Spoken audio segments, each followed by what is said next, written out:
புதுச்சேரி விமான நிலைய வளாகத்தில் ஏர் என்க்ளேவ் தளத்தை மத்திய அமைச்சர் ராஜ்நாத் சிங் காணொலி மூலம் திறந்து வைத்தார்.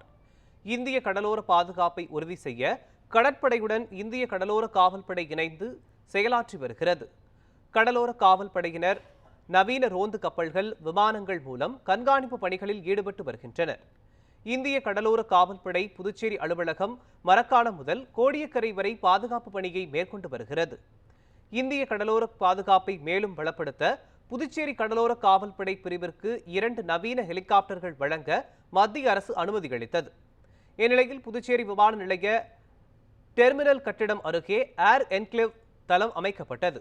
இந்த புதிய தளத்தை சென்னையில் இருந்து காணொலி மூலம் மத்திய அமைச்சர் ராஜ்நாத் சிங் திறந்து வைத்தார்.